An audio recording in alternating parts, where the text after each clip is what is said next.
मैं पहले डिस्क्लेमर्स लगा दूं, मैं मनोविज्ञान का अध्यापक नहीं हूं। मैंने साइकोलॉजिस्ट में ना एमए किया है, ना एमफिल, ना पीएचडी किया है, ना मैं मोटिवेशनल चीज़ें करने का कोई सर्टिफाइड अध्यापक हूं। मैं तो अपने जीवन के अनुभवों से, साहित्य से, दर्शन से, कानून से पढ़ते पढ़ते जो मैंने सीखा, और बाकी उस सबसे ज़्यादा सीखा 50 साल के जीवन में, जिसमें से 25 साल का जीवन अध्यापन में और अपना उद्यम करने में खर्च हुआ। अनुभवों से बड़ा कोई गुरु नहीं होता, तो मैं अनुभवों से सीख के बातें करना पसंद करता हूँ। हम जब छोटे थे ये गाने सुनते थे, हम यही सुन के बड़े हुए कि ऐसे ही करना पड़ता है शायद प्रेम में। तो हमारे स्कूल में लोगों ने इसका पैरोडी बनाई, जब कोई तुम्हारा सर फोड़ दे, तड़पता हुआ जब तुम्हें छोड़ दे, तब तुम मेरे पास आना प्रिय, ये क्लिनिक खुला है, खुला ही रहेगा तुम्हारे लिए, तो बस आ जाना। जब कोई तुमको सड़क पे छोड़ दे, गाड़ी अपनी वहां से मोड़ ले, तब तुम मेरे पास आना प्रिय, ये ठेला खड़ा है, खड़ा ही रहेगा तुम्हारे लिए। क्यों भाई, क्यों खड़े रहोगे? बेरोजगार हो क्या? अरे ठीक, जा सिमरन जा, जी ले, और मैं भी जा रहा हूँ जीने के लिए। ये दीवाना नहीं बनना है कि तुम मतलब मुझे ना चाहो तो कोई बात नहीं, किसी और को चाहोगी तो मुश्किल होगी। अजीब हाल है यार, तुम ठेकेदार हो कि तेरा ठेका मेरे पास है, नहीं तो किसी के पास नहीं है। अजीब हाल है। अरे ठीक है भाई, उसकी जिंदगी है, जीने दो उसको। क्यों किसी की जिंदगी में इतना हावी होने का प्रयास करना है? जब आप नहीं चाहते कि आपकी जिंदगी में कोई हावी हो, आप क्यों किसी की जिंदगी में इतने हावी होंगे? अगर आप खुद को हैंडल नहीं कर सकते तो दुनिया को क्या हैंडल करेंगे? दुनिया को हैंडल करने से पहले खुद को हैंडल करना सीखना पड़ता है, और उसका सबसे आसान जो रामबाण उपाय है उसको बोलते हैं द आर्ट ऑफ लेटिंग गो। जाने दो। वो अफसाना जिसे अंजाम तक लाना न हो मुमकिन, उसे एक खूबसूरत मोड़ देकर छोड़ना अच्छा। कि किसी की भी जिंदगी फ्लैट नहीं होती है, उसमें कर्व्स आते रहते हैं, ऊंच नीच सबकी जिंदगी में आती है।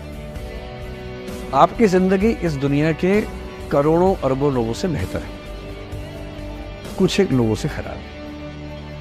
केवल उन कुछ एक पे ध्यान मत दीजिए, उन करोड़ों पे भी ध्यान दीजिए जिनसे अच्छी आपकी जिंदगी है। बस इतना करना है कि जब जब जिंदगी नीचे की तरफ जाए, थोड़ा सा हौसला बना के रखिए। कुछ ही दिन की बात होती है, हर चीज कुछ ही दिन की होती है। बहुत अच्छे वक्त में और बहुत बुरे वक्त में एक ही वाक्य कॉमन याद रखिए, कुछ दिनों की बात है, ये वक्त गुजर जाएगा। पहला सूत्र मेरा आप लोगों के लिए ये है कि जब आप किसी को पसंद करें और वो आपको पसंद ना करे, तो टेंशन नहीं लेनी है, तेजाब तो नहीं उठाना है। जैसे आपको हक है किसी व्यक्ति को पसंद करने का, उसको भी हक है किसी को पसंद या नापसंद करने का। यदि कोई ऐसा व्यक्ति जिसको आप पसंद नहीं करते वो आपको प्रपोज करे, तो आप उसको मना ही तो करेंगे। बस मना इज्जत से कीजिए, किसी को बेआबरू करके मत भेजिए। कभी किसी से ये उम्मीद मत करना कि वो आपको पसंद करे ही करे। यदि कोई रिजेक्ट करे, बस हाँ, रिजेक्शन थोड़ा प्यार से होना चाहिए, बदतमीजी से नहीं होना चाहिए। उसके अधिकारों का उतना ही सम्मान कर रहे हैं जितना आप अपने अधिकार का सम्मान करते हैं। कि ठीक है भाई, आपको मैं पसंद नहीं, कोई बात नहीं,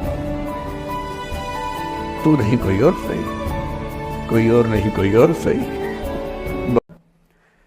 उन दिनों उसका एक प्रेम संबंध कहीं हमारी ही एक मित्र के साथ चल रहा था। हम सब दोस्त थे, तो उनमें से 2 लोगों का आपस में एक अफेयर था। मुझे नहीं पता क्या हुआ, लेकिन मेरे मेन एग्जाम से 2 दिन पहले रात को 12 बजे एक फोन आया और ये बताया गया कि मेरे दोस्त ने फंदा लगा के अपनी जीवन लीला समाप्त कर ली है।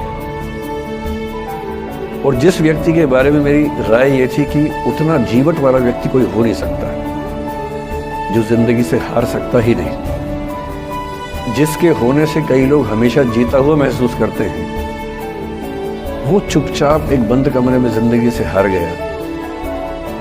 मैं आज तक नहीं समझ पाया कि ऐसा कैसे हुआ। कि किसी की भी जिंदगी फ्लैट नहीं होती है, उसमें कर्व्स आते रहते हैं, ऊंच नीच सबकी जिंदगी में आती है। आपकी जिंदगी इस दुनिया के करोड़ों अरबों लोगों से बेहतर है, कुछ एक लोगों से खराब है। केवल उन कुछ एक पे ध्यान मत दीजिए, उन करोड़ों पे भी ध्यान दीजिए जिनसे अच्छी आपकी जिंदगी है। बस इतना करना है कि जब जब जिंदगी नीचे की तरफ जाए थोड़ा सा हौसला बना के रखिए। कुछ ही दिन की बात होती है, हर चीज़ कुछ ही दिन की होती है। बहुत अच्छे वक्त में और बहुत बुरे वक्त में एक ही वाक्य कॉमन याद रखिए, कुछ दिनों की बात है, ये वक्त गुजर जाएगा।